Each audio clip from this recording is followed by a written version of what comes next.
एकदा काय झालं, सुंदर वृंदावन नावाच्या एका गावामध्ये एक छोटा मुलगा राहत होता. त्याचं नाव होतं कृष्ण.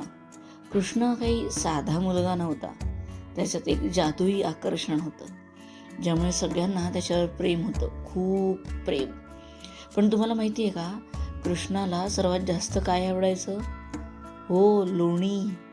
हो, या छोट्या कृष्णाला लोणी फार आवडायचं आणि तो गावातील प्रत्येक घरातल्या स्वयंपाकघरात जाऊन ते लोणी चोरायचा. एक दिवशी सकाळी कृष्ण उठला. त्याच्या डोळ्यात एक चमक होती. त्याला सुगंध येत होता त्या लोण्याचा.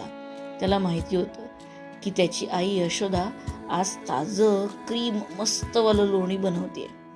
त्याला ते चाखण्याची खूप घाई झाली. पण एक अडचण होती.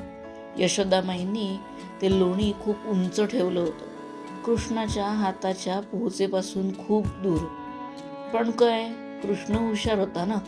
त्यांनी आपल्या गवळण मित्रांना सगळ्यांना बोलवलं. म्हणाला, चला आपण त्या मस्तवाल्या लोण्याचं काहीतरी करायला पाहिजे. ते मिळवायचं असेल तर काहीतरी शक्कल लढवावी लागेल. मित्र खूप आनंदित झाले आणि मदत करण्यासाठी तयारही झाले. मग त्यांनी उंच मनोरा तयार केला.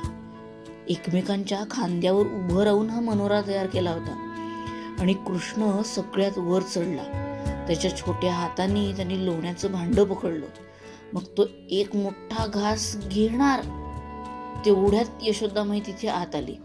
अरे अरे अरे अरे अरे कृष्णा, ती म्हणाली, खोटं रागवल्यासारखं नाटक करत, पण त्यांच्या मनात हसायला येत होतं. शेवटी आई होती ना ती कृष्णाची. आपला कृष्ण खूप गोड आहे म्हणून तिने खोटंच त्याला रागवलं.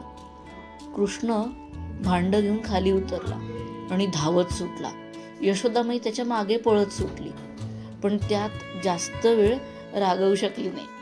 शेवटी त्यांनी कृष्णाला घट्ट पकडला आणि मिठीच मारली आणि जोरदार हसली पण. अरे छोट्या लोण्याच्या चोरा, त्या म्हणाल्या, अरे कृष्णा, ते लोणी काय रे ते सगळ्या मित्रांमध्ये शेअर करतोस.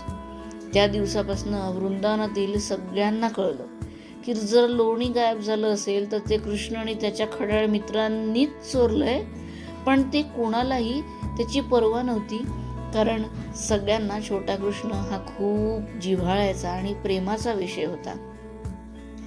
अशी ही गोष्ट ज्या कृष्णाने लोणी खाऊन सगळ्या वृंदावनाला आनंदी आणि हसू दिलं, अशा कृष्णाचा आज वाढदिवस, कृष्ण जन्माष्टमी. या वाढदिवसाच्या तुम्हा सगळ्यांना शुभेच्छा.